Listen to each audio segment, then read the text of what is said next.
What's up, guys? It's Jimmy here at Big Number One Motorsports. Today I have the pleasure of showing you the brand new 2022 Indian FTR 1200. So a couple of things that they've changed this year that for a short guy like me at 5'5", I really appreciate. So we've lowered the seat height of this bike about 1.5 inches. We've also narrowed the seat a little bit as well, which really makes the reach to the ground a lot better. The previous FTR is actually about the same seat height as my bike. It's a Monster 1200, but the width of the seat really made it tough to get my feet on the ground, and that bike was really uncomfortable for me to ride. But even at 5'5", I can handle this one no problem. So if you are a rider of short stature or wondering like, hey, I'm 5'7", 5'8", is it gonna fit me? Absolutely, it is gonna fit you. If I can do it, you can do it. So one of the ways that they did that, they went down to a 17-inch wheel, front and back, instead of the previous 19 in the front and 18 in the back. Now, you might think, well, that loses a little bit of that flat track-esque, personality. It does. And the bike was really designed when it was originally brought out as an homage to the Indian FTR 750, the actual race bike that conquered every bit of the American flat track scene and really put it to Harley and showed what Indian can do. Well, people really loved that, and they thought, hey, we want to buy that bike. Well, making a flat track 750 into a street bike is not an easy chore, so Indian had to tweak a few things, make a bike that's a little bit more streetable. And when they did, they came out with that design, 19-inch in the front, 18-inch in the rear, and then the tires that were on that were a tire that was more of a flat track type bike. But the problem is, you're not taking this thing and actually riding it on the dirt. Most people got this bike because of the look, but really want a better street bike.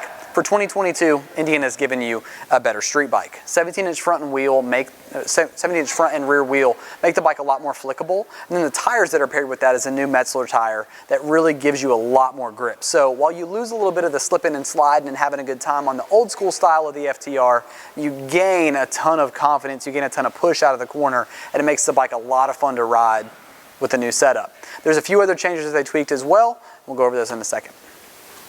So another one of the tweaks for 2021 is going to be the new throttle response. So there's 3 ride modes on this bike that are going to allow you to dial it in exactly the way you want it, but overall the throttle is a little less twitchy than it was in previous years, which is going to make your riding experience a lot more comfortable. In addition to that comfort, we've also got new rear cylinder deactivation on this bike, which is something Indians had on some of their other heavyweights for quite some time, but definitely on a hot summer day in Alabama, you want as much comfort and as much cooling as you can get. So when you pull up to a red light on this thing, it's going to shut off that rear cylinder and keep from baking the inside of your legs for sure. So I've been selling Indians since 2014. I started here back in January, right when the Indians had just come out with all their new bikes.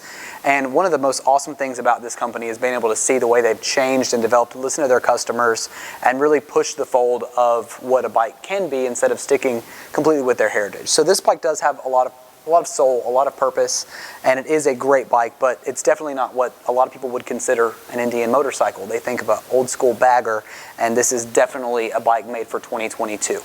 In addition to some of the other things we mentioned, we also are going to get something that you won't find on the majority of other sport bikes. I can't actually think of a single one off the top of my head that we sell that offers a touchscreen display. So this bike, if you get an upgraded trim level of the S or the S Race replica, you're going to get a 4.3-inch ride command display that allows you to dial in all those ride modes. It allows you to change the functions, the view. It allows you to take on and off your traction control, all kinds of different things like that this bike will allow you to do that you won't get anywhere else. So you're definitely getting a premium product for this thing as well. On every trim level, you're also going to get cruise control, so you can make your 20, 40, 30-minute rides even a little bit more comfortable if you get on the interstate, and it makes those 10-hour rides absolutely possible if you really wanted to on this bike as well. In addition to that, if you go with an S model, you're also going to get an upgraded exhaust. It comes with an Akrapovic from the factory, which is a big boost in sound and noticeability while you're out on the road as well. So if you have any other questions about these FTRs, please give me a call. My name is Jimmy. I'm our Indian expert. I'll be happy to answer anything that you've got. Thank you guys so much for watching.